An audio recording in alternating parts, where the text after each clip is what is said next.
Wanna wait for me to check it? Yeah, it says you're live, so let's wait till we get back in to confirm volume is working.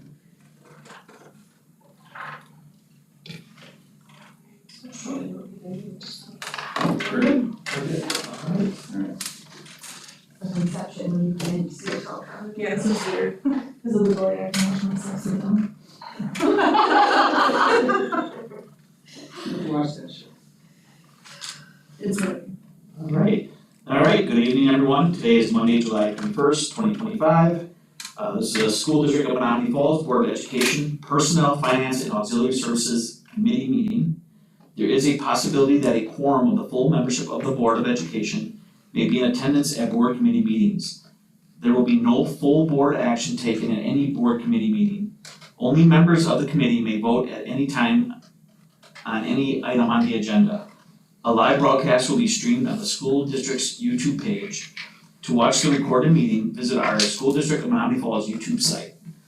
The time is 5:48, and we are located at the Village Hall upper level conference rooms, 3344 and 3345 at W156 and 8480 Pilgrim Road. Was the meeting properly posted? Yes. Okay, thank you.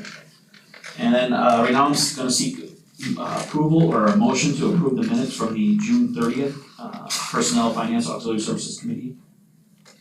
I'll move to approve the June 30th Personnel, Finance and Auxiliary Services Committee meeting minutes. Do I have a second? I'll second. Okay, any discussion? Everything look great? Okay, all in favor say aye. Aye. All opposed? None. Okay, minutes have been approved. So we move on to our discussion items. We have 3 tonight. The first one is the 2025-26 meal fees. Alright, so Nikki's joining us tonight, thank you for coming back. She just got back from some time like this. So, just like we brought forward student registration fees and facility rental fees, we are now bringing the final grouping of fees for 25-26. So that is our meal fees, for the coming school year. There in front of you and on board docs is history of our fees over the last 6 years. And then Nikki will kind of go through, the recommendations for this year and essentially the rationale behind them. Everything that's in yellow is a proposed change, which you'll see is all of the 25-26 fees, which is for both lunch and breakfast. Okay, so we pretty much have gone up for lunches, 25 cents for each grade grouping, so K5, 6, 8, 9, 12. Milk, we're saying 40, or going from 40 to 45 cents. There was actually a pretty significant increase in milk prices going from this year to next year, so Is that with the same vendor we've always been using? actually, no, we used to use Prairie Farms, but Kemp's gave us a really good deal, and we moved to them. But across the board, so our co-op does our pricing, gets our bidding for us, and I get to choose whichever vendor has the better price. And Kemp's has come in lower, but milk prices are just going up. And I think a lot of that has to do with, there are certain districts north, like central Wisconsin, that don't even have milk vendors anymore because the cartons are very difficult to find and manufacture, so they just stopped providing cartoned milk. I think part of the cost increase probably has to do with that kind of manufacturing type of thing. So then, for the grade levels, are the grades K5, 6, 8, 9, 12 are going up 25 cents, and then, during, let's see, what year did we raise to 465? So during the 22-23 school year, we had to raise the adult lunches to 465. That was mandated by the government. Because you can't serve adult lunches for less than we're getting reimbursed from the government. So we did the jump to 465. We decided this year because we're raising the students, we should also raise the adult lunches. And really you can't go anywhere and get a $5 lunch. Who, is this like teachers or I mean, I realize that you might have a guest and like a kid, student might Like bring a their parent. parents. Yeah. But are typically it's fine? teachers, and I would say Or actually, PAs, just school staff. yeah, school Okay. staff, Principals, administrators. yeah, Okay. yeah. I get a bunch that way sometimes. When you're subbing for a principal and you forgot your lunch, Yes. And you like Okay. yell, and you Done that. really like yellow gravy on your Yellow mashed gravy, potatoes, yeah, and that's, okay. it happens to be mashed potato and yellow gravy day.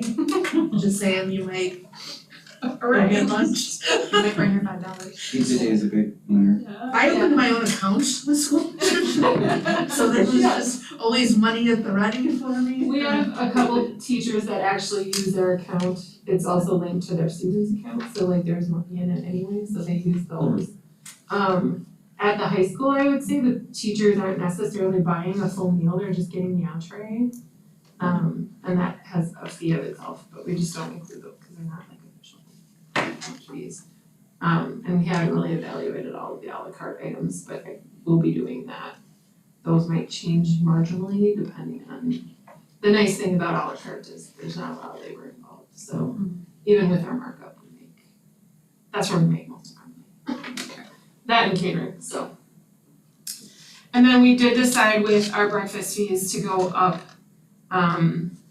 50 cents. Our breakfast prices are very, very low.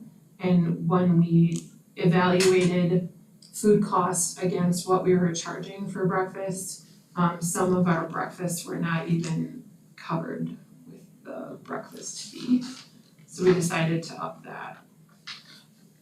Can you just tell me for breakfast, what does a student all get? Is it like milk, a bowl of cereal, toast, what is it? Yeah, so we have to offer at breakfast, so at lunch they're called components, but at breakfast they're called items, so it gets very confusing. But we have to offer 4 items at breakfast. So we have to offer a grain, or actually we have to offer 2 grains. If we don't have 2 grains, we can offer a meat alternative, which is like a yogurt or a cheese stick, or if we're having a day where we have breakfast items that are more like egg, then that would become the meat alternative, so we don't have to offer the grain. And then a full fruit, and then a milk. Okay.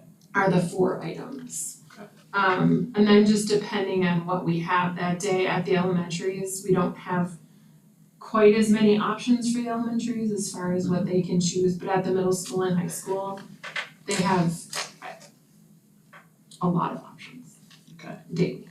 There's always one menued item, but there's always then like muffins, Pop-Tarts, cereal, I don't even, cereal bar, like there's always a large variety of different things that they can have at the middle school and high school. So that's typically, and I don't even know that we've ever had an adult take breakfast, but we just decided to go up with that anyway, but that's not a big one. How does I think for each meal, the cost is a small increase, I think, obviously percentage wise, it's whatever, 8 to 10%, it looks like we just incrementally make step changes, I guess, how do these changes, like this, whatever, 8 to 10% increase layer in with, I guess, any changes with like the federal subsidized meals? I don't actually know if that ended up changing or if that. I would love to tell you. Okay. We don't know yet. I was thinking like impact to families that might be the most sensitive to these price increases. So they haven't released the reimbursement rates yet, Okay, so I don't really know the answer to that. So we're kind of unique in this district right now compared to some other districts is because we have a fund balance, we don't actually have to raise lunch prices. But there is a tool that you can use. Technically, any reimbursement you get on top of the fees we're charging students is supposed to equal the federal reimbursement. So like we get a certain amount of money, depending on what they decide it is, from the federal government for every paid lunch. When you add the student cost and the federal cost, it's supposed to equal a full free reimbursement rate. So we get a higher reimbursement rate for free and reduced than we do for paid. And So if we had a negative fund balance, they would have us add money every year regardless. I think here the big thing is making sure we can maintain a fund balance, because a lot of districts post-COVID had a lot of money and they spent it and now they're in trouble. So I think the big thing for us is making sure we stay out of trouble. And we also haven't, like the last 2 years have been pretty much, well, milk has been the same price for A long time. the entirety of this chart. I don't know if it's even been the same going back further. But 2023/24 and 24/25, like those rates never changed, and certainly we've been in a fairly high inflationary environment for those years, and we left it the same. And I think it's because we don't wanna like every year raise it a dime, so we kinda like wait and then we do it, so. Yeah, and you can raise it a dime every year. Or a nickel. But I think the other thing that I think we've changed since I started, we've changed our quality of foods pretty significantly, which also has an impact on costs. And I don't wanna sacrifice our quality, for, lesser. And it is noted on here, but there are free introduced meal guidelines that are determined, we don't determine those are given to us and to all families in the state of Wisconsin. So that will be available upon registration, so as families are registering for back to school, it's actually part of the registration process online, so we encourage any and all families to fill that out. There's no harm in filling it out, and the worst that happens is, if you're not eligible, then it just says, no, you're not eligible. But that would either result in, if family is eligible, either free or reduced rates for meals. If you had to guess on the rate of inflation on our food costs, what do you think that rate would be from last year? I usually budget for a 10% increase on food costs. Okay. And that's a little high, Sure. but you just don't know. You just don't know. And so I'd rather err on the side of Yeah, be maybe. conservative about it, yeah. I think the other thing I did not mention is we are part of a co-op and they have a spreadsheet where once lunch fees are approved, everyone puts in their lunch fees. Well, not everyone, but most people will put their lunch fees in. These prices for us will come close to the average. We've always been below the average for the schools. There are 56 schools in the co-op. I would say half of them fill out the spreadsheet, and we've typically been below the average for the co-op, so this will bring us really close to that.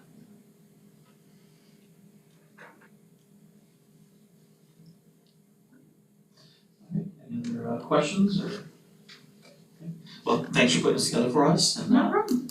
let's move to the board, there's no action tonight. No action tonight, so the board will review the same information on August 11th, and it'll be discussion and action in the same meeting. Awesome. All right, thank you very much. Thank You you. don't have to stick around. Okay, my kids will be. You're welcome to, but you don't have to. I left the boys, I left the boys at home. All right, we'll move on to the second discussion item for the 2024-25 school year substitute report.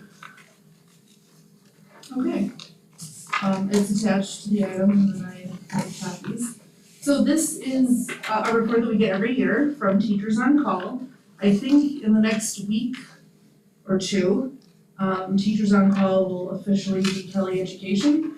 So they were always like a division of Kelly Services, but apparently now they're just being called Kelly Services in another week or two. So they started kind of co-branding together, but we have the exact same folks that we will be working with.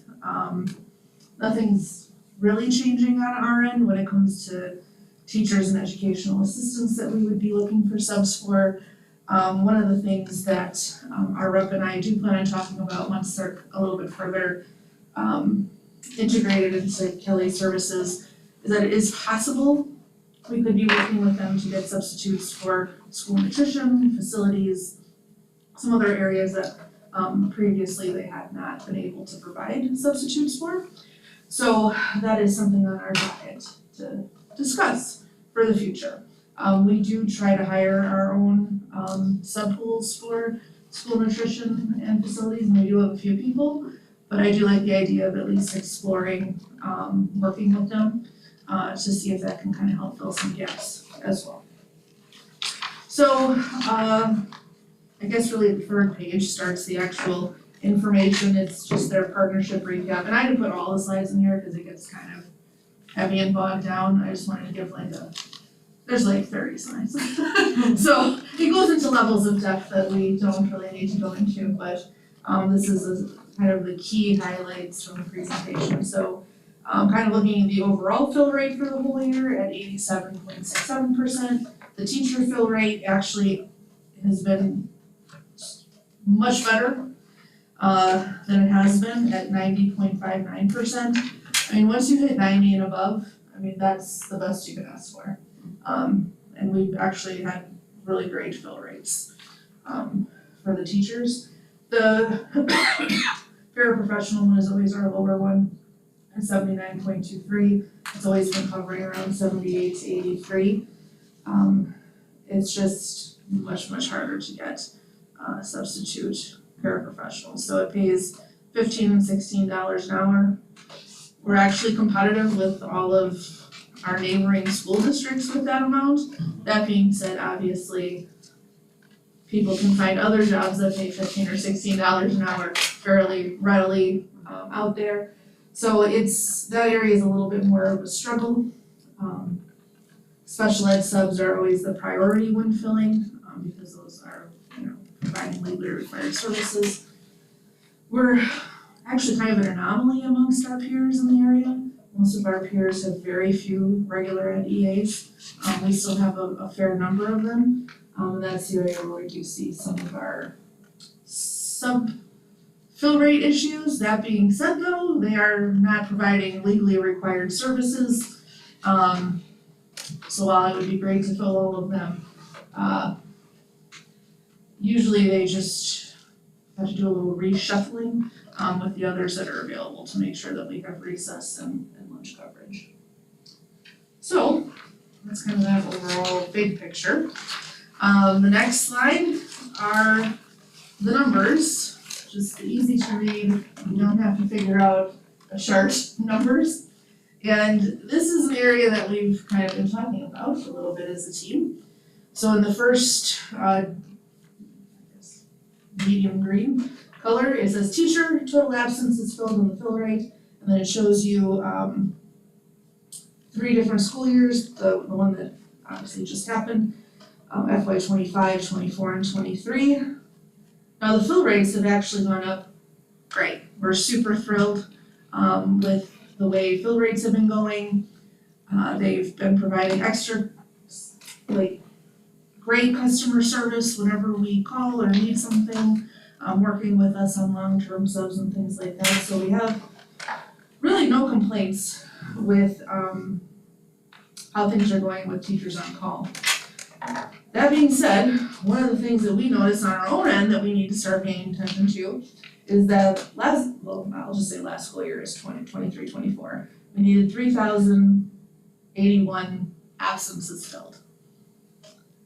This year, we needed almost 900 more. That is a significant increase.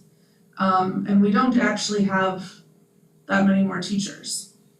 I think we have like 2 more teachers than we did prior. So 1,100 more from 2 years ago. And 1,100 more from 2 years ago. This is costing us well over $750,000 in sub fees. Wow.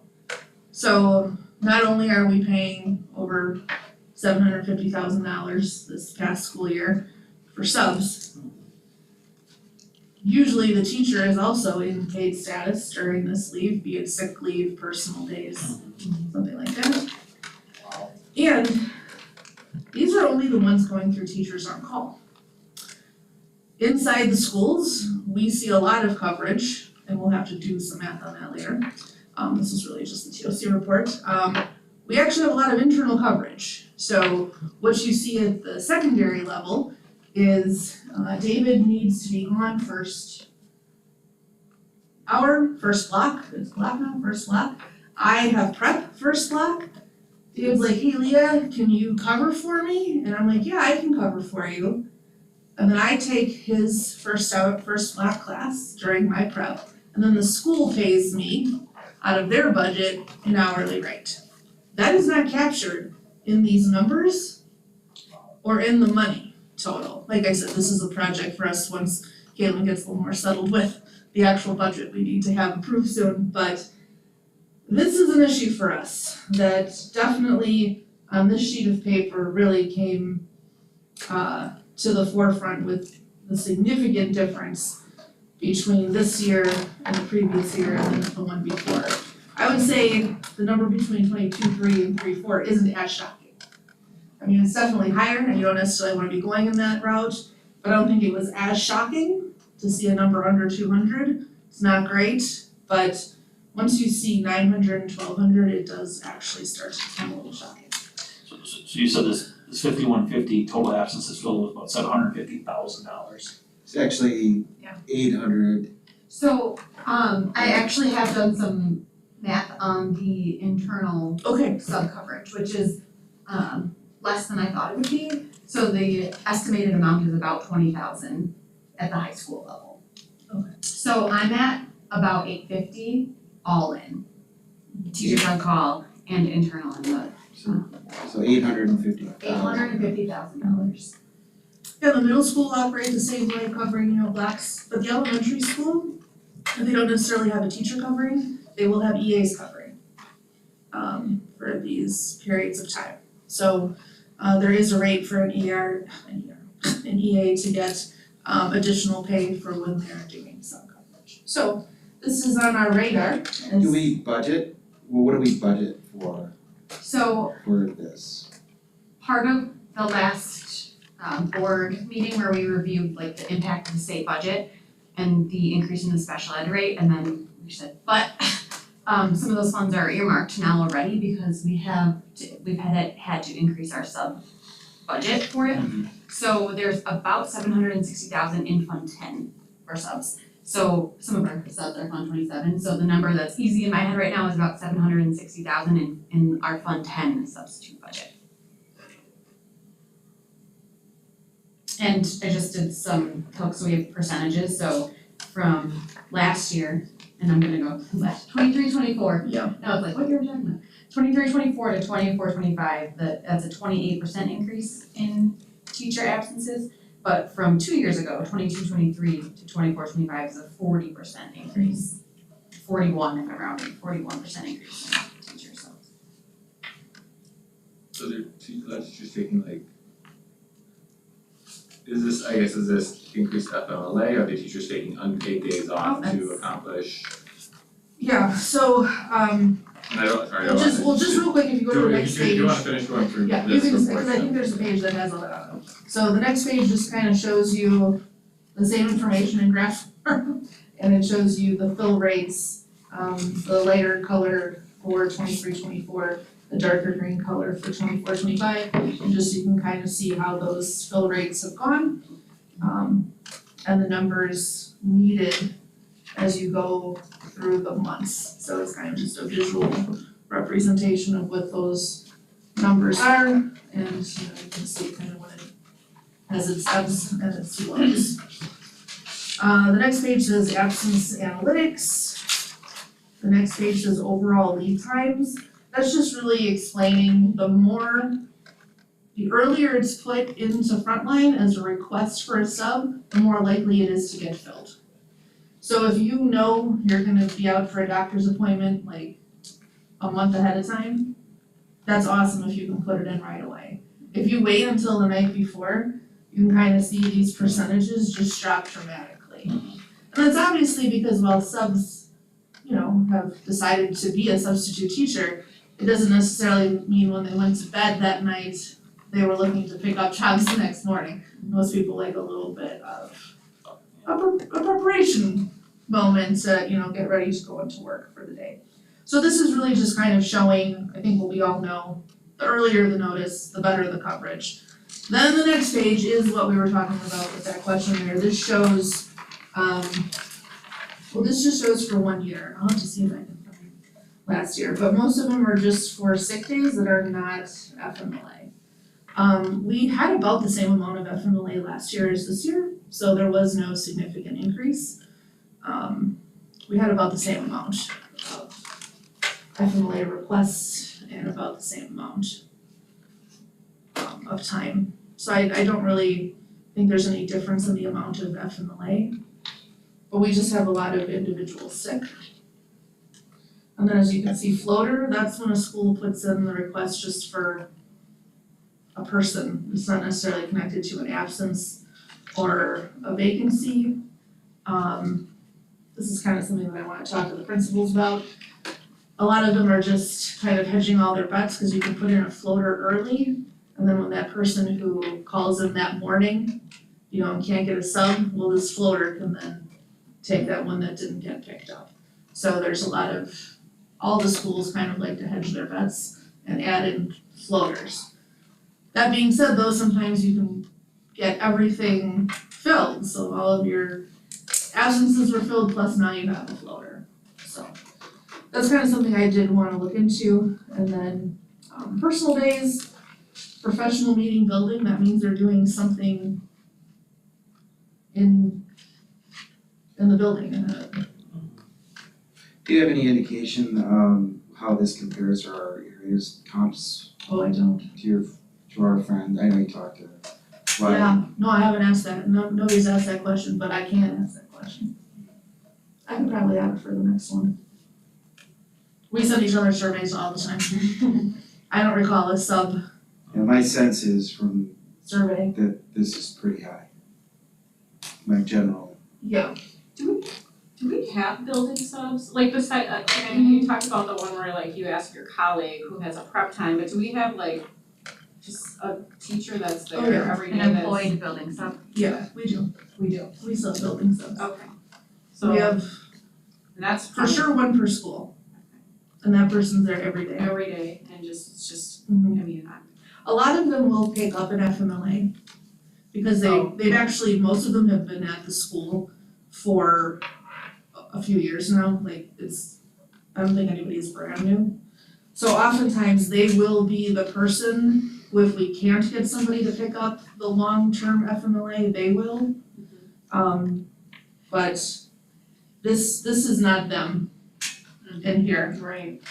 but yes, each building has a, So for we sure already, one. like I'm just saying, like we already have some, I realize if two teachers are out, this Right. person can't be in two places at the Yes, same time. yes. But like we already have, We do have a like building sub. The first one. yeah, and that's still, we're still at Mhm. these dollars and these numbers. Yeah, so I mean, you can kind of see as it just goes down, there's a lot of people, I mean, once you pass personal day, really a lot of stuff is us. Professional meeting building, reassigning to another position, field trip, IEP meeting, PD in the building, professional meeting curriculum, athletics, PD external. That's us pulling them from their work to do something else in the district. And we have this in front of our principals. Mhm. We've done that already in a proactive way, and we'll do it again. Mhm. Just to start to do what we can with things that we have control over. Mhm. Obviously, there's some things here we don't have control over, nor am I suggesting that we should. But some of it we do, some of it we can affect. I mean, and I realize that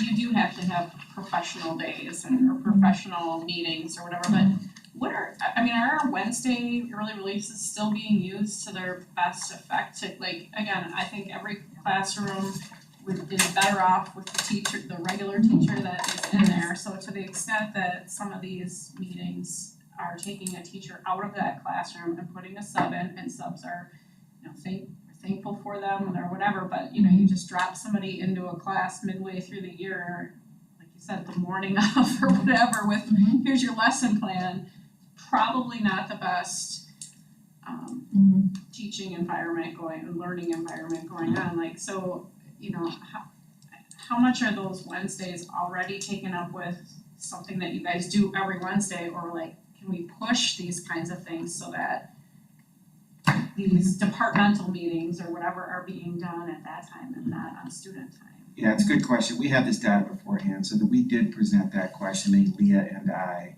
kind of led a discussion at an end of year data retreat, and went on for a half hour, 40 minutes, where this was the key data point that we were looking at, and Wednesdays, and we were asking that exact question. So we had some good feedback. We need to follow that up with, which is exactly what you're getting at. Are there things that we can delay or move into the Wednesday early releases to eliminate some of this work? These are big numbers. I'd be interested in some comparables. My sense in working with some other districts is that's a pretty high number. It's a pretty high number. Yeah, and then obviously we'll look at, how many teachers they have. Is there any, I mean, I guess just like, we don't have it here, like year over year, like, do we know, is it, I mean, obviously 6 days, that's, like, 6 days is obviously, by far the leader there, is that, Oh, yeah, it's always 6 days. yeah, and I get you work in petri dishes. Yes. At Sarah School there in Clinton, but 20 toddlers in the room. Yeah, But so I guess with the, that's what I'm trying to get to is like the increase over the last 2 years is driven by increased sick day usage, or we don't know, like where did those 900 or whatever it is from 2 years ago, the 1,200 Yeah, extra days, like where does that come from? I will try to find if they gave us these kinds of reports before. Okay. It usually is sick leave. It's always sick leave is the number one by far. I do know that just because I can see what people are requesting. Every day. On the next page too, Yeah. it has last year and this year. Yeah, but over the three, I don't know Yeah, about. over the three. But on the next page, the light gray is last year's teacher. Yeah. And the dark green is this year teacher. Yeah, it looks like approved FMLA jumped pretty. Yeah, for and teachers as well that did overall, as floater FMLA did too. not jump. Yeah. Yeah. Floater jumped up. Now that being said, the principals to get some training in FMLA to have people reporting it better. Yeah, that's why you're right, that's 500 of the 900 is FMLA and floater. Mm-hmm. So FMLA you obviously can't do anything about. Right. Floater you could. No, I mean, the only thing you can do about FMLA is be not as nice. So, FMLA does allow you to push back on non-emergency requests. Now, obviously, a baby is happening when a baby happens, right? Right. And if you are in a car accident and you are severely injured, that is happening right away. If you have a heart attack, that is happening right away. Right.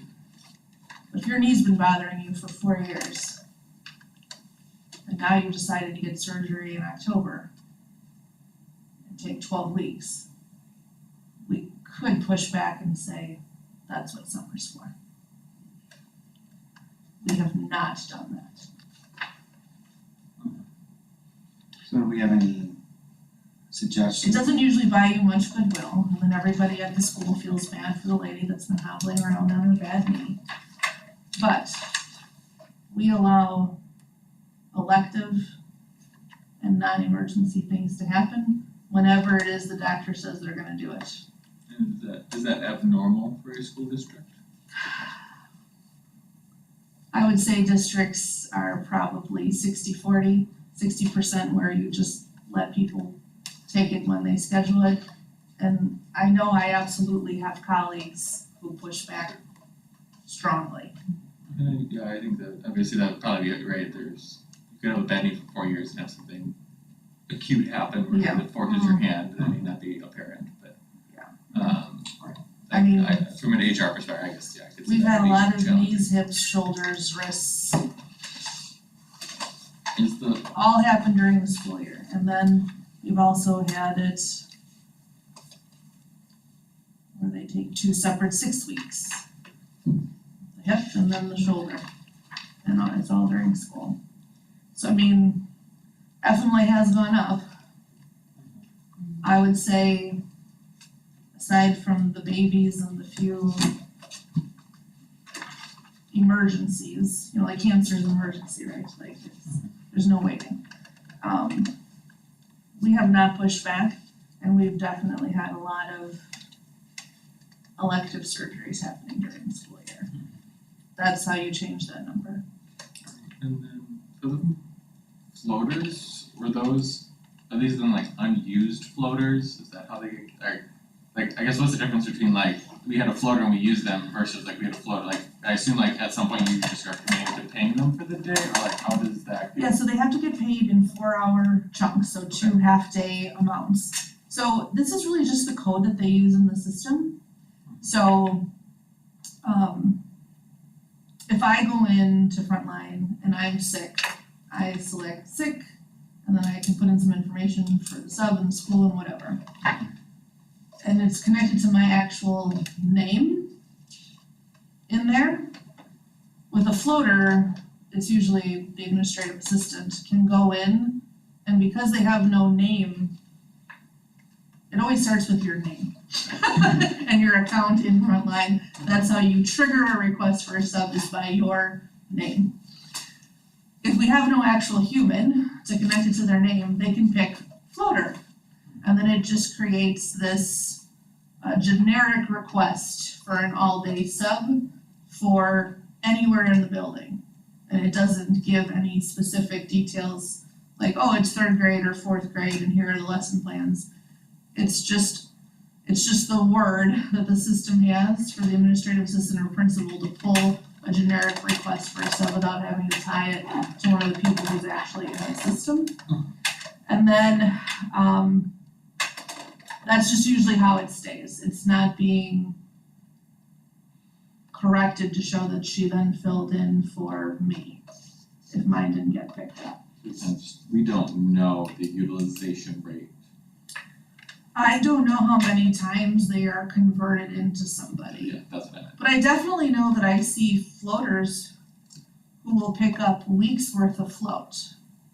You know, because the school has asked for a float every day for a lot of days, you know, they'll put it in for like a whole month. And one person will pick it up. They'll pick them all up. There might not even be something that wasn't picked up that day, you know, because they put it out so early. So it's not that it's being put out, I don't know, the night before or the day before. They put them out for a while. So it doesn't necessarily mean that the person actually is filling a void. They're being used somehow. Not necessarily inside a classroom as the teacher, but as something. Okay, so we don't like say like, oh, we don't need you, and they just go home, we at least utilize it 4 Once they hours. pick it up, they get a minimum of 4 hours. Yeah, they're guaranteed 4 hours. I don't think they get sent back. Well, I didn't know if we were paying them the 4 hours and setting them up. Oh, no. Right, we don't need you. No, so I mean, you can decide like, oh, you picked up a whole day, but it actually is only a half day, we only have to give the half day. But then, you know, like, let's say I only really need 2 hours. I can also only request subs in 4-hour blocks. So if I really only need to be gone 2 hours and I'm the kind of person who comes back after those 2 hours and doesn't just come back after the 4, now you have both of us. Any things we're thinking about for future action perhaps, given the information we've seen about? So I'm looking at accounts. We also talked about in our big meeting that you More referenced, years of data. we talked about IEP meetings. So we're gonna have a conversation about those to see what we can do to make those before school or after school, cause you'll notice that's on one of these. There's 130 absences with IEP meetings, so. Yeah, Alec mentioned that we are a little bit of an anomaly there, where we seem to only schedule IEP meetings during the day and we don't offer before and after school options. So obviously it's a much smaller number than the big Yes. one, but that's one that we talked about that we'll be kind of digging into a little bit. Well, so that would reduce, I mean, theoretically would reduce the sub for an IEP meeting, but then if a teacher is doing it before or after school, we have to know what's, An IEP for a special ed teacher is just considered a part of their work. okay. So teachers are in this kind of unusual place when it comes to salaried and hourly. Teachers are considered salaried, and there are some things that can just be considered a part of their job, no matter the amount of hours it takes to get done. However, they can also be paid to pick up things during their workday or after their workday and actually get paid for them. So as a teacher, I'm getting my full day pay when I'm there.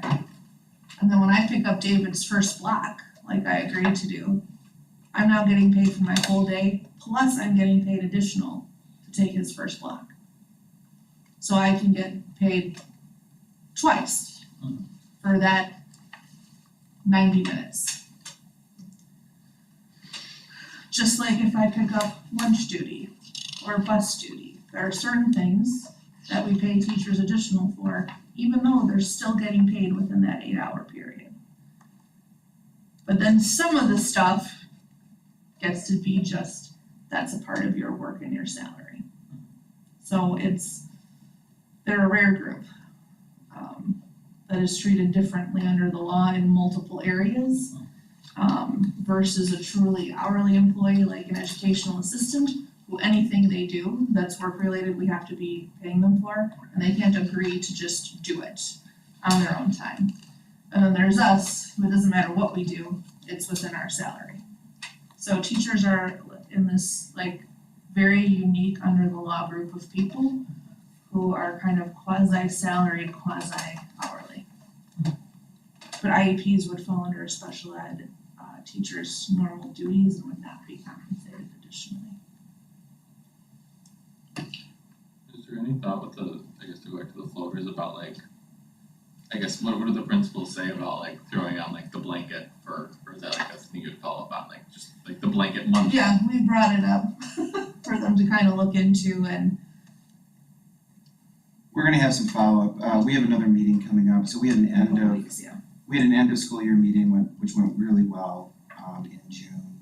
We have follow-up on the 11th, I wanna say, of August, and it started the school year right before, the back-to-school days that we have. So this will come up again, this will be a topic of what can we do administratively to help, ameliorate, this, cause there are things that we can do. There obviously are things that we have no control over. We're not gonna try to do anything with that, but some of these things we do. Some of these things were, like the whole thing about the floaters, they're valid questions, all of them, but there needs to be some more specificity, with respect to even floaters, because that's on here. It's a big number, and we only have, I think it's, 35 subs a day or something? Isn't there a number? So once we hit more than 35, it starts to get a little dicey in coverage. We can't, there's nobody left, So we've hit saturation. we have actually had coverage where we've had 50 teachers covered in a day. But I just warn principals that once we hit like 35, 40 requests in a day, we're getting into slim pickings now, and the odds of them getting filled are low. And principals sub, and then we sub for principals, and there's a trickle effect for, And, one of the things that we have talked about in my group is we're also very lenient about personal days. We let them happen whenever. We put no limitations on them at all. I actually just happened to be talking to a teacher at my church festival, we were working together, and I didn't know her. And she's like, oh, we have like 60 blackout dates. I was like, 60? She's like, oh yeah, we have like 60 blackout dates. you can only have so many in the district at a time. Once they hit that number, that's it. And I was like, wow, we don't do anything. And this is a district that is our comparable, one of our comparables. So I do know that a lot of districts put more restrictions on that because as you can imagine, getting subs on a Friday is harder than on a Wednesday. Sure. Getting subs before and after the holidays, harder. I mean, one of the reasons people become subs is to have flexibility and freedom in when they work. And a lot of that is connected to long weekends and holidays and breaks, right? Do So, we allow that always? 'Cause I've heard a lot of districts say you can't pick out a personal day that's gonna extend Thanksgiving another day. so we have the or- rule, Okay. but we don't tightly enforce it. All of these topics, we touched on the end of year, because we had this data, and it was some shocking data. It was shocking data because 800,000, whatever, 850,000, whatever, you know, let's say we could spend 500,000, I mean, there's always a need for subs, right? And we put the other into salaries or whatever, I mean, you know, if I'm not spending it on subs, I can be sending it for a lot of other things, but I mean, the expense that we're putting into that is substantial. I think the comps are important. I think we've talked about personal days, we've talked about Wednesdays, meeting with the principals and us. We're gonna be following that up. IEPs we've talked about. So there's several moving parts that are on our to-do list to try to do something with that which we can control. Yeah, you know, and one that shows like where we're, the months that we're using the most, April and May, quite honestly, June's pretty high considering we have like 6 full days in it. If you take FMLA in April, now you're riding yourself all the way out until the end of August. You know, and then I'm just gonna be honest, I thought about pushing back on 2 June requests, cause I was like, really? You need off like the last 4 days of school? You can't have surgery like on the 5th day of the week? It has to be like the first day of the week. I didn't push back, but my brain was kinda like, okay, that's pushing it really close to me. You know, if you have to have it in November, okay, well, you're back, you know, for a good chunk of the school year still. But the ones where people didn't show up in June, I found a little extra odd because I felt like that's not a big push out. You know, if I'm telling somebody in November, you have to have your knee surgery in June, that's a long way out with a sore knee. But in June, it's like 5 school days. You know, it's not a lot of days. And, you know, like I said, I feel bad if you need knee surgery or hip surgery or shoulder surgery. But it's not an emergency, you didn't break your, like I don't get a ton of details, but I get enough details to know if you're having an emergency situation or if you're having an elective situation. So, you know, I don't wanna be mean about FMLA. But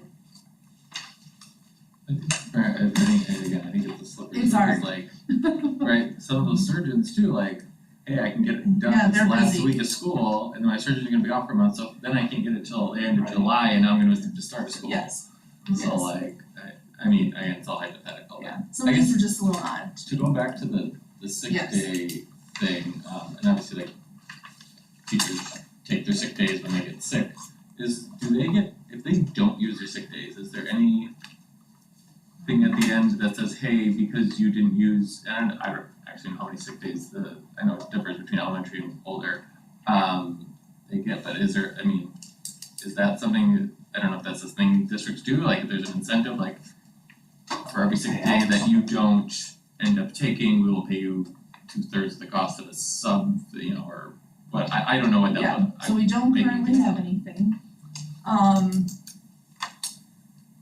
Teachers, any 10-month employee can carry over up to 70 days of sick leave.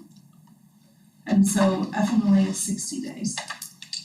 So you could technically take your full 12 weeks paid if you were able to create that sick leave accumulation for yourself. You said sick leave for 70 days? 70 days for 10-month staff, and then 72, the 2 extra days in the months in the year, 72 days for 12-month staff. There is no monetary component connected to it.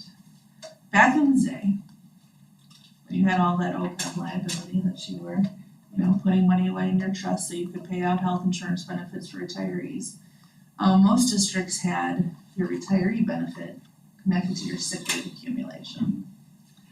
So you had to have X amount of sick time at the time of retirement to qualify for the retiree benefit.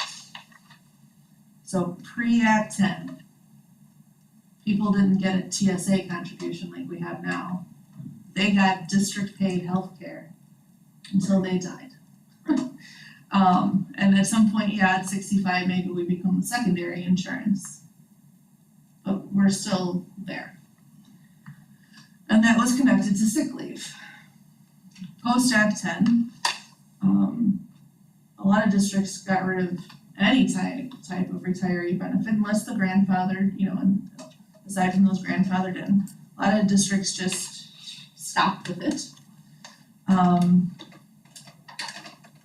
I can only think of one district still giving health insurance.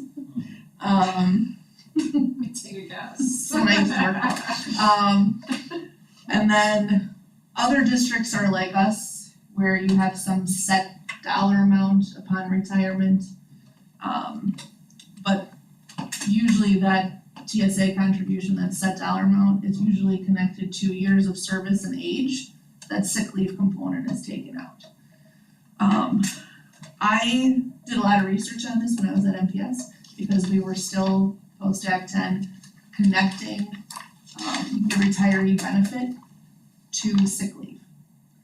And nationally, when you research this, you will find that women are negatively impacted because they always have to take the most of the time for maternity because they are actually having the child. And that has both a medical and a bonding component. And there's really not a lot of leeway for a woman to not at least have the medical component, to the maternity leave. So women are more negatively impacted by basing your benefit off of a sick leave component. Then you will also find that you are negatively impacting people who through no fault of their own had a significant illness or injury. Sure, cancer. So like when somebody gets cancer, that has happened to them through no fault of their own. They now have a significant medical diagnosis. Burn all their sick leave. And so what you'll find is that over the course of a career, you have actually negatively impacted two very specific groups of people by tying your sick leave to a retirement benefit. Right. So I personally would prefer to continue just tying our retiree benefit to years of service and age so that I don't have this kind of disparate treatment that I wasn't even really, thinking about per se, but statistically you can prove it across any entity. Yeah, currently, teachers receive $75,000 if they work 20 years and get to age 55 right now. And then, we have some incentives out there for another 2 years that the board approved. That's what Leah is indirectly, or now directly referencing in her last statement, that we believe that that's a more equitable approach to, instead of quantifying sick days. Yeah, so Because there's not many, if any, districts in the area. We're at the top or close to the top with what we provide in a non-WRS, that's totally separate. A school district retirement, 403B disbursement. ours is very large in comparison. I guess I wasn't going towards that, I was going more like if I've been in the district 5 years and Yeah. I don't use my sick days, I lose them, there's no incentive for me not to No, use them. and so not to be critical of those who came before me, But once they changed here in the district post Act 10 to move from a sick leave connected retiree benefit to just a years of service and age retiree benefit, what the other districts did is they stopped giving so much sick leave. You get 10 every year, that's it. You don't bank them anymore because there's no reason to bank them Or per districts, se. like when I was a principal a couple districts ago, you can, instead of putting all the money in the back end, you can spread that out and incentivize it along the way. Other districts do that as well. Meaning, you know, I was in one where you had to stay 9 years and then you ported a personal HRA with you, which is what I did when I left Menominee 2 districts ago. So we get 10 sick days a calendar year, like A school year. 10. And then you can bank up to 70. and that's when you hit your max. So like if you didn't use any for 7 years, you'd have 70. And I know a lot of private employers don't even have sick days anymore because they just have like a PTO where it's like all your stuff, but back in the day when employers had sick days, I don't think they gave 10 days, and that's for people who work 12 months out of the year. I think it was typically around 5 to 7 sick days a year, and again, that was on a 12-month, like going to work 12 months out of the year. So I'm just saying 10 sick days for 9 to 10 month is a lot. Yeah, the reason I brought up Environment though too, like. the reason I brought up 75,000 in the same context of your very good question about incentivizing sick days is that it's the same pot of money. I That if you're gonna incentivize sick days at the end of a career, it's gonna come from Fund 73, correct, Caitlin? Yep, that's right. So Fund 73 is where that money comes from. We do have that paid for and set aside. So if we're gonna make some sort of adjustments, it's gonna come from that same pot of money. And That's why I'm sorry, Caitlin, that's why I connected the two. we also had the conversation, I think you kind of referenced this, Jesse, of like paying out unused days in that year at a sub rate. So we kind of explored that.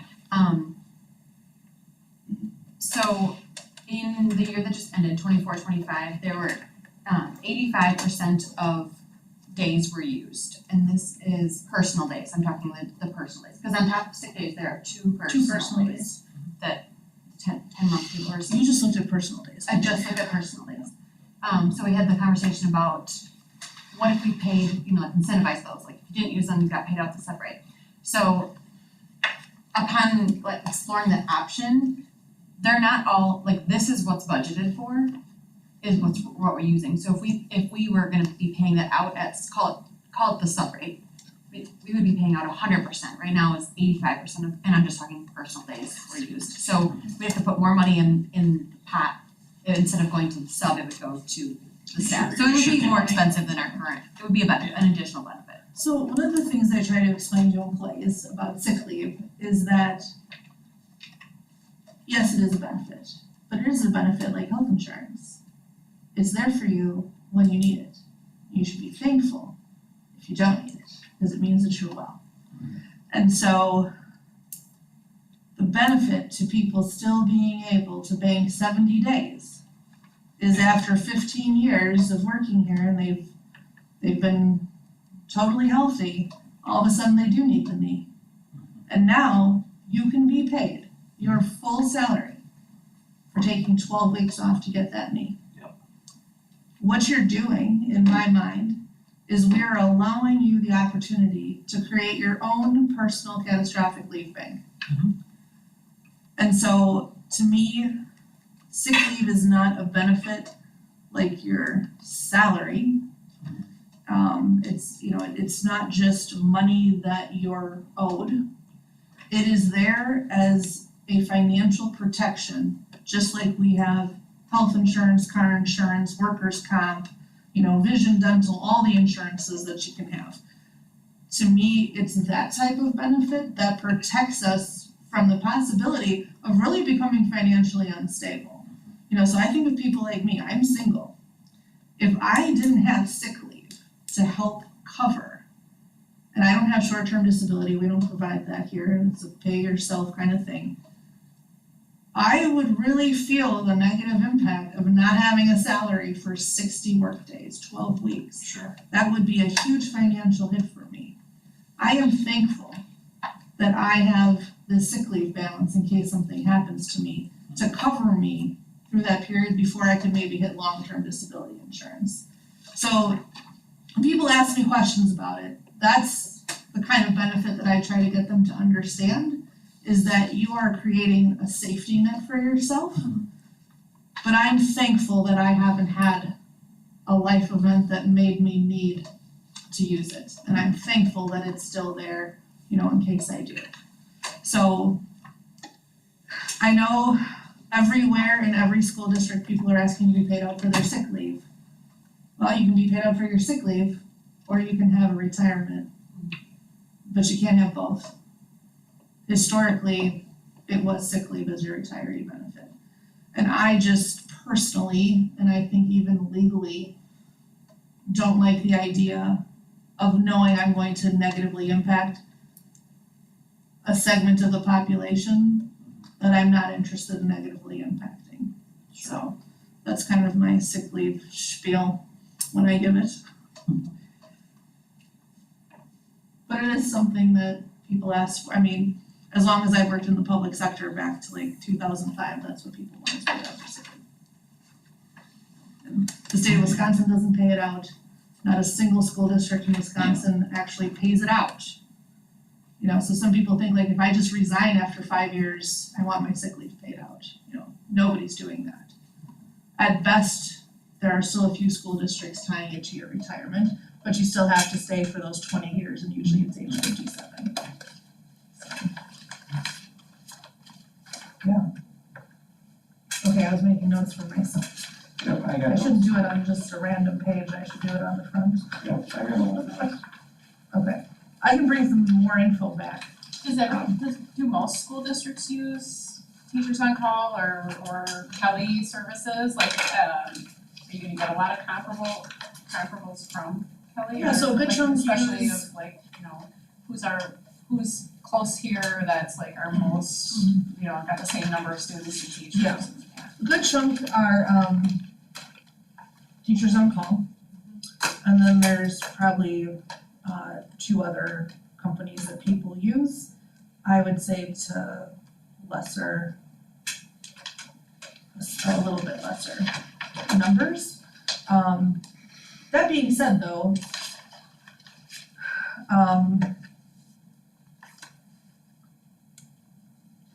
I'm pretty sure, I've been trying to find these from the last 2 years, like the whole packets.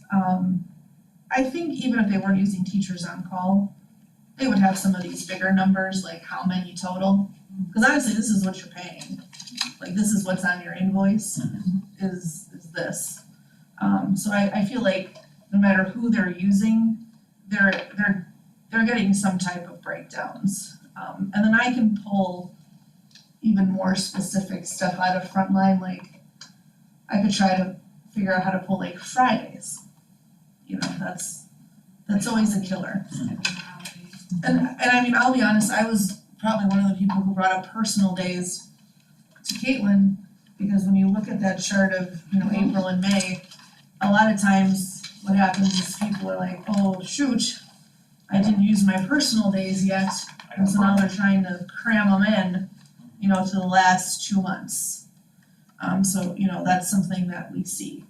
So, how do we get people to, maybe not sit on them until the bitter end, and then everybody's taking off the Fridays in April and May, Mondays and Fridays in April and May. How do we, I don't know, I don't even know if it's incentivizing, but just like, hey, please use one a semester at least, don't save both till the, bitter end. So we have been talking about a lot of things, it's just, you also still wanna be employee friendly, and when you're sick, and you should be out. If you need to have surgery, you need to have surgery. I hate to micromanage that, but the numbers are getting increasingly significant. So.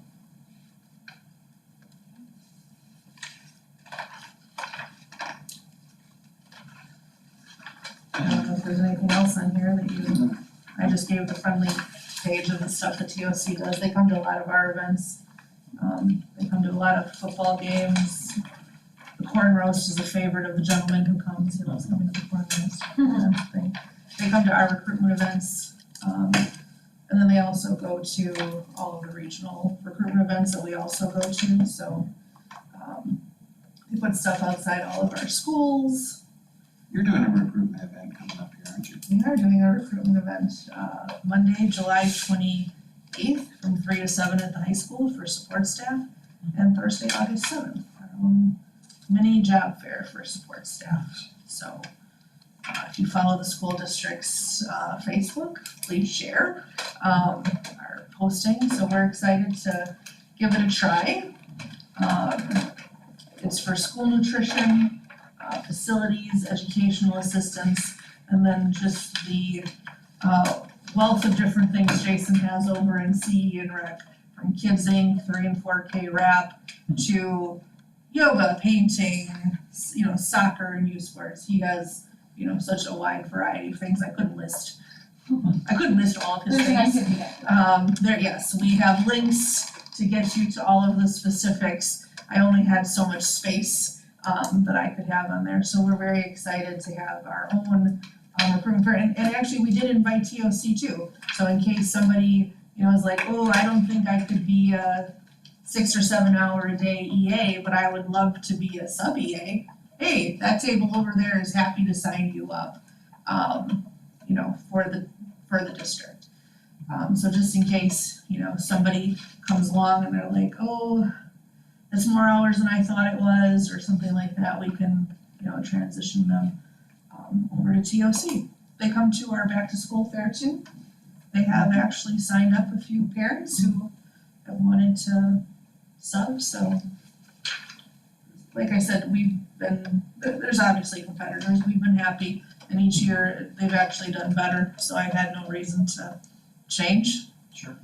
I guess if it all starts going backwards, but actually every year seems to have gotten better and we have no complaints, but I should be able to ask for some specific areas of comparables that I think people would have no matter who they're using. Maybe she can even give me some without a name, without a district, because usually every once in a while when it comes to like how much we pay, she'll put district A pays this, district B pays that, to show us some comparables. She can't name the district, but she might even be able to do that for me with some of these other numbers, since she does it for pay. Just not naming them, but they definitely are all within our competitive region. So, yeah, we can absolutely get more. Last quick question, do we pay any more for the last minute subs versus the, way ahead subs? No, so you get more pay once you hit 20, when you pick up a long-term subbing, Sure. There's more pay at 21 and over, and then at 46 and over. As far as the notice given? Yeah, no, unfortunately, and nobody's doing that. It may be hard to, be tracking, but no, I will say though that we are super competitive with all of our pays. But you do get more for different moments of long term, and that's when you start to see more. Because at that point, you actually are in lesson planning, and grading and doing things like that. You really have become the teacher of record more than just a regular sub. So the amount actually does go up decently as you take on more of those responsibilities. Any other questions, board members? Thank you, Leah. And we'll move on to our final discussion item, the certified staffing update for 25-26. Okay. It's the same look and format as it has been for the last few meetings. So just to, expedite the conversation, we have 4 new hires in the big kind of middle section. And that is the music teacher, that's a split between Valley View and Riverside, taking over for Karen Hines. So on the left, it's in alphabetical order, taking over for Karen Hines. And then right below that, special education teacher at North Middle School, taking over for Rebecca Heigl, so those are the two new ones on that page. And then on the back, oddly enough, there are two second grade positions at BF. The first one covering Rachel Thomas, I can't remember. And the other one, Wellnack McKenzie. So two second grade at BF. So those are our new additions from the last time I shared the list. So far things are going well. I looked up the numbers for David last week, I think. We've had 14 resignations, not retirements too, just resignations. When you're looking at your retention rate, you use resignations because we actually created our own environment to even get more retirements. So you look at resignations, people who are choosing to leave the district for other work, not to just earn their right to be retired. And so that's a 95.6% retention rate, which is awesome. So we're really happy about that. It's actually better than last year. Last year was very good, right? No, last year was a smidge better. Really? Last year was 96.1. Right, I have I this, feel like with rounding, we're at 96 for either one. so That's very high. anything over 90% is I mean, anything over 90 is great. So 96, it's like amazing, cause like anything point above 90 is much Right. harder to get. Yeah, so 95.6 and 96.1, which I said if you're rounding, both years are pretty much at 96%, so we're actually really thrilled with that. I also did look up, because it was brought up in some public testimony that everybody left for money. I would say that people are usually pretty honest on the form that we have for them to fill out, so we do have a resignation form, and on there are 20 check boxes that you can check for reasons that you leave. And you can, and I switched it to that. And I left the two write what you want questions too, like what are the reasons you're leaving and what are the reasons that you would stay. So I left the handwriting, but sometimes people don't wanna bother with all the handwriting, so I created all these check boxes and most common things. And 5 out of the 14 checked pay. Which means 9 didn't choose that as an option. And you can choose as many as you want, and people usually do choose multiple. So I don't think it's unusual for pay to be a reason for somebody to leave. I do know that 2 of the people who resigned and put down pay, they are now administrators in other school districts, and I think that's awesome for them. And we just don't have that opportunity at this point in time. They wrote very nice things about the district though, like I think someday they'd love to come back and be an administrator here, but they were just ready for that next step. And, you know, I'm always happy for people that, you know, find that next step for themselves, but I guess after, you know, hearing some of that public testimony, I was like, oh gosh, should everybody leave for pay? Is like that, is that what they're saying? And like I said, I don't think people lie. I feel like I've been very honest on those forms about what they're checking and what they're handwriting in. So, I mean, obviously, we always want to stay competitive, and that's one of the things we fight to do with the budget every year. But, you know, a lot of 2 people leaving for, you know, new promotional opportunities.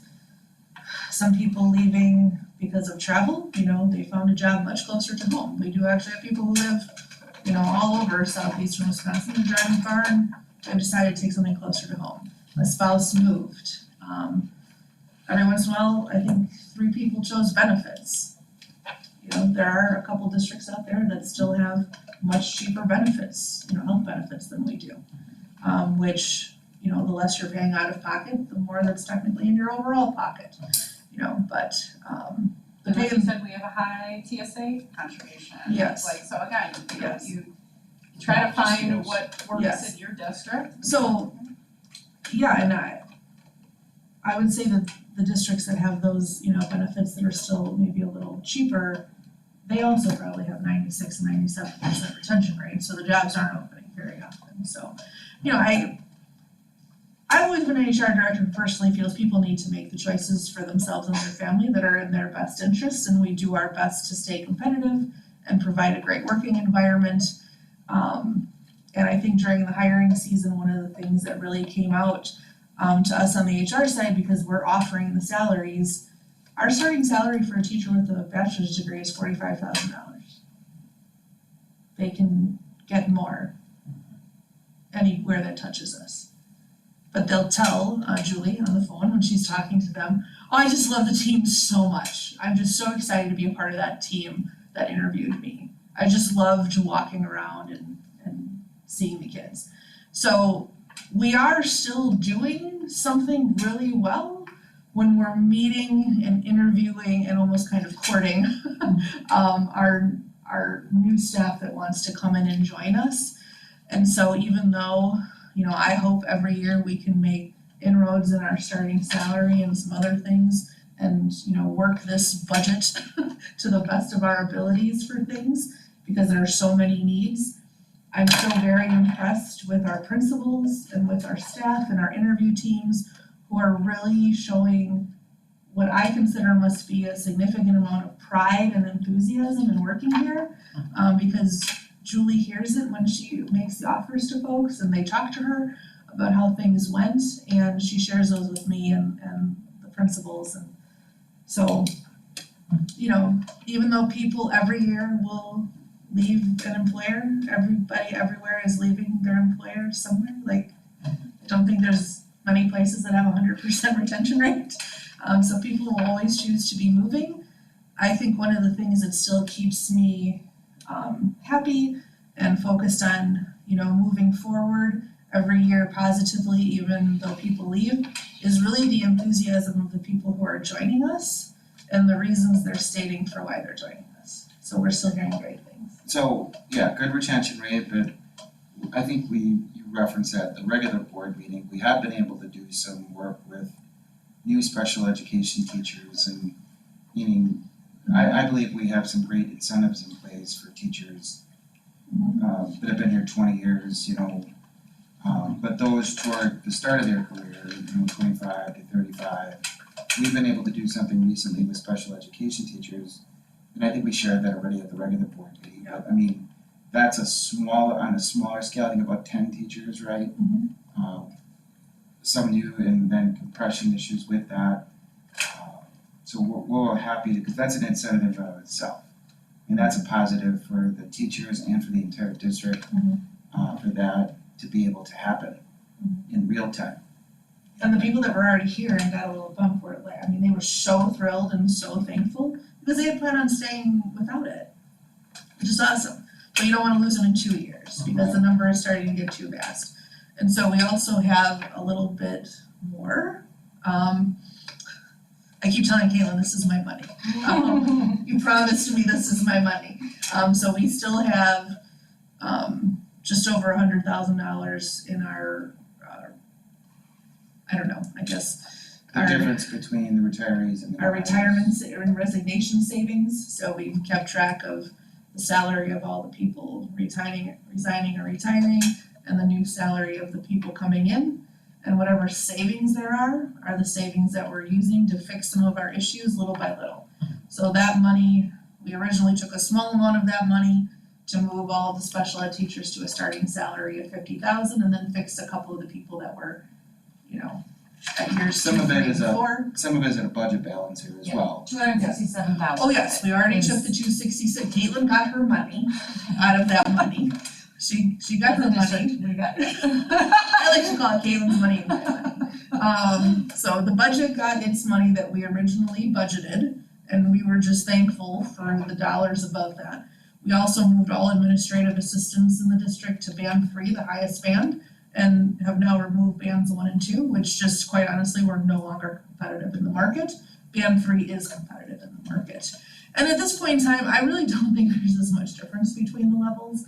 Back in the day, you actually had people who just answered phones, like a whole job was like answering phones and filing, right?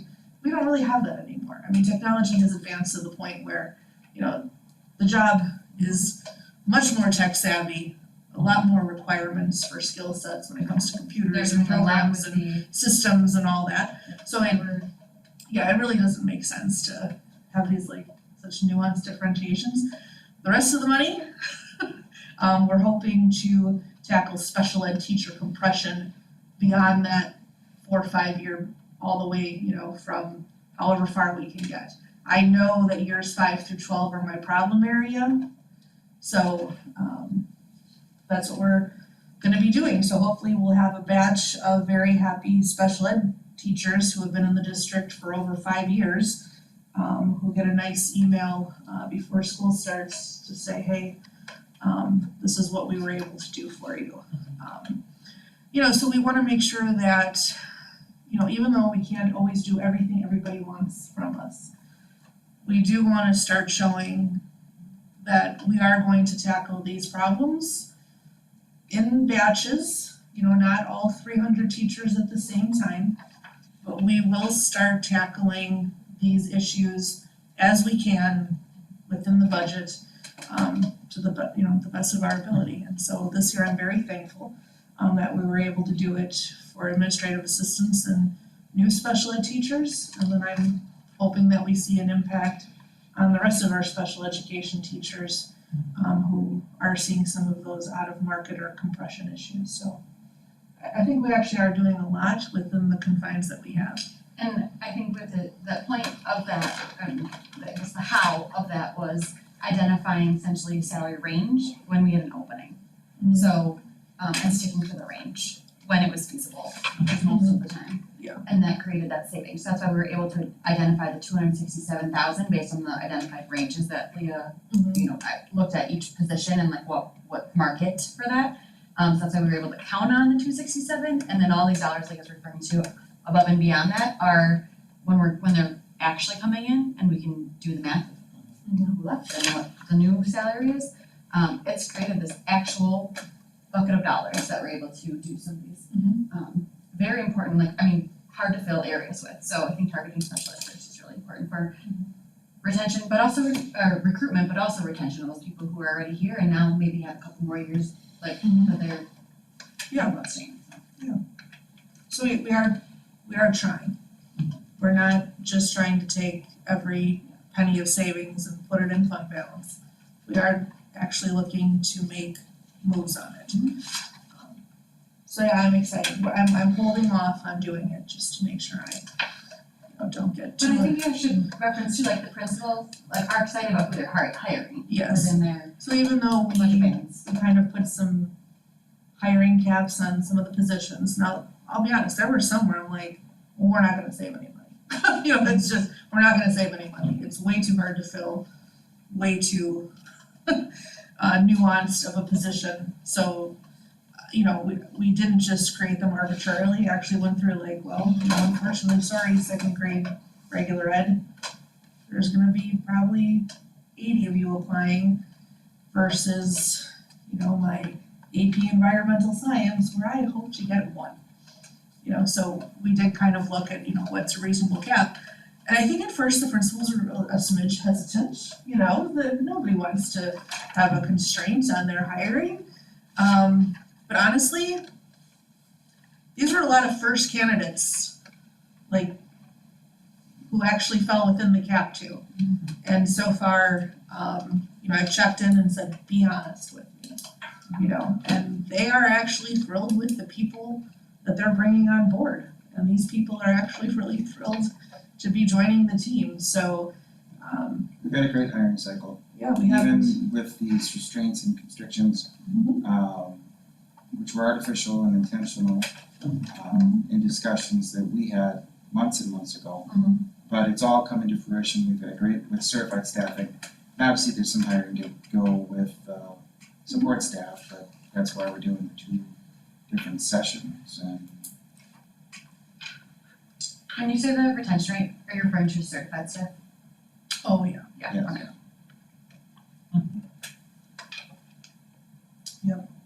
Yeah, and I mean, actually, we don't really have that much more to fill, because not every blank spot on here actually needs to be filled. So, And for 2 of them, the offer is out there, but until they actually sign, I don't put their name on anything. But we're very close, and honestly, it's going smoothly. I mean, we don't seem to have delays. Principals and teams are moving quickly, we're moving quickly. I mean, if a principal sends us a name, Thursday at 4 o'clock, that person has a phone call Thursday night or Friday morning to offer them a job. So, the turnaround time is very quick. And yes, there are still the contingencies of, the physical and the drug test. Usually the background check comes back quickly enough that it's not a problem, but we seem to be getting appointments very quickly. I mean, within a couple days, people are fully hired and past their contingencies, so we move fast to lock people in, which I also think makes people feel really wanted. Like, oh my God, I interviewed yesterday and it hasn't even been 24 hours and you called and offered me a job. Like, I really do think that helps make people feel like really wanted by the person they interviewed with. Cause I know there are definitely other places that sit on it, for a while, so. Yeah, it's going great. Any questions from the board? That's a great Oh, presentation. good, keep up with the good work there. Okay, so at this time I'd like to actually entertain a motion to adjourn the meeting. I'll move to adjourn the meeting. Okay, a second, okay, have a motion second, and all in favor say aye. Aye. Alright, and we are adjourned at 7:13 p.m.